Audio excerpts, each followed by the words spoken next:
C'est un sujet totalement inédit que nous vous proposons aujourd'hui dans ce numéro des Rendez-vous Experts. Nous allons traiter le cas des impacts fiscaux sur les indemnités pour dommages corporels.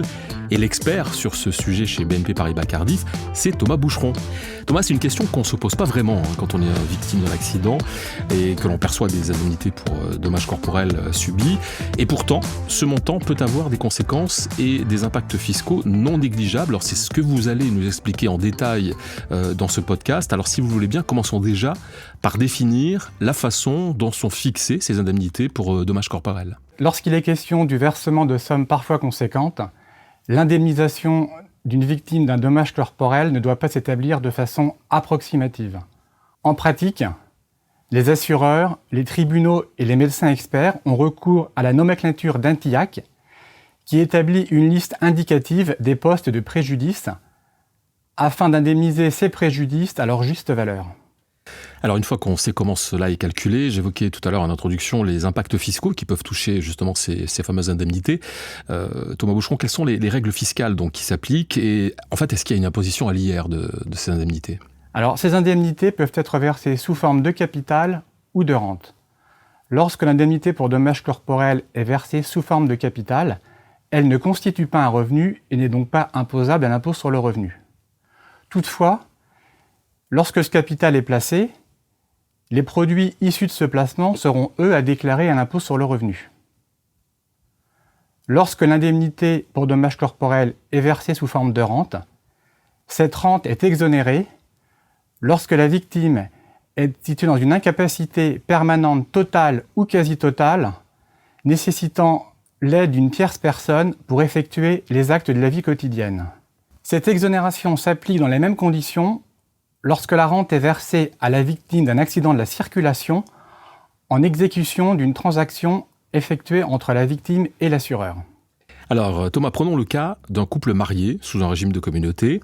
Comment les capitaux sont-ils considérés ? Est-ce qu'ils le sont comme un bien propre de la victime indemnisée ou au contraire comme un bien commun au couple ? Et cela peut avoir de vraies incidences d'ailleurs sur des capitaux importants. Lorsque la victime est mariée sous un régime de communauté, l'indemnité pour dommages corporels constitue non pas un bien commun, mais un bien propre par nature, pour l'époux victime du préjudice. Dès lors que ce préjudice est considéré comme impropre, pour éviter toute présomption de communauté, il est important d'assurer la traçabilité de l'origine de ces fonds en ayant recours à une clause de remploi de fonds propres lors de l'investissement et éviter ainsi tout litige, notamment en cas de divorce. Alors justement, autre cas de figure, que se passe-t-il au moment du décès et de ce fait de la succession de la victime à indemniser ? Est-ce que les sommes qui sont liées à l'indemnisation pour dommages corporels dont on parle sont soumises à une règle fiscale particulière ? Alors oui, effectivement Gilbert, selon l'article 775 bis du Code général des impôts, les rentes ou indemnités versées en réparation d'un dommage corporel lié à un accident ou une maladie sont déductibles de l'actif successoral de la victime pour leur valeur nominale. Donc attention, c'est le nominal de l'indemnité qui est déductible de l'actif successoral, c'est-à-dire qu'on exclut toute revalorisation.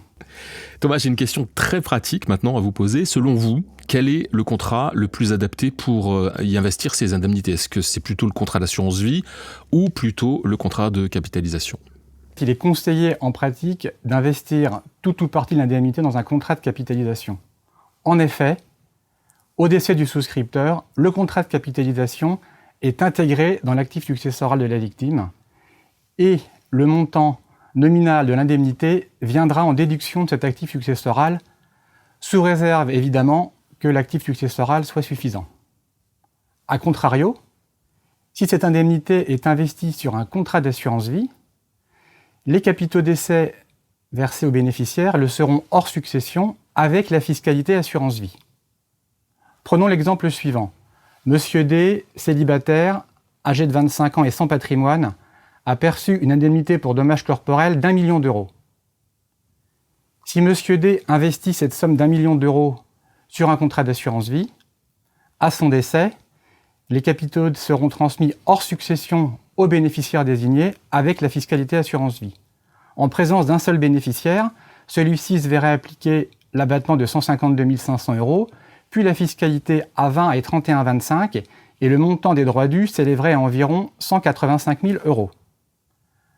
Alors que si M. D avait investi ces 1 million d'euros dans un contrat de capitalisation et qu'au jour de son décès, le contrat fasse toujours 1 million d'euros, les droits dus seraient nuls puisque nous aurions à l'actif de la succession le contrat de capitalisation d'1 million d'euros et au passif le montant nominal de l'indemnité pour dommages corporels.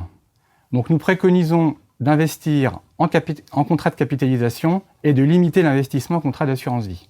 Alors, il y a aussi une autre possibilité d'investir ces indemnités pour dommages corporels, c'est l'investissement dans un bien immobilier.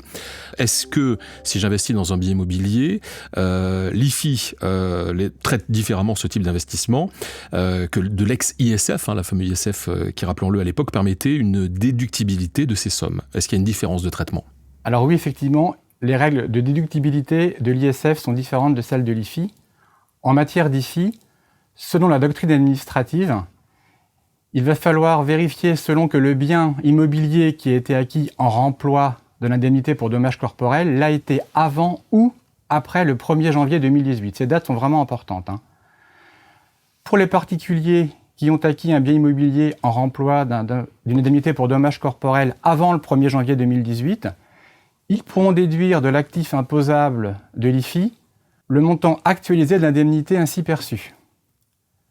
Par contre, si ces biens ont été acquis après le 1er janvier 2018, ils seront déclarables à l'IFI, mais sans déduction de cette indemnité. Et devant une telle différence de traitement, certains députés ont tenté d'interpeller le gouvernement à l'Assemblée nationale en leur posant des questions, mais ces questions sont toujours sans réponse, donc affaire à suivre. Eh bien, nous sommes arrivés au terme de ce podcast consacré aux indemnités pour dommages corporels et leurs impacts fiscaux. Alors, je rappelle, Thomas, que le service juridique et fiscal de Cardiff diffuse régulièrement des notes d'information sur des sujets comme celui-là et que vous répondez régulièrement à des questions qui vous sont posées par nos partenaires CGP et courtiers. C'est bien cela? Tout à fait, Gilbert, c'est exactement ça. Eh bien, un grand merci, Thomas, d'être venu jusqu'à nous et de nous avoir informés sur ce thème. À très bientôt. Merci à vous, Gilbert. Au revoir. Et merci à vous d'avoir suivi ce nouveau numéro des Rendez-vous Experts.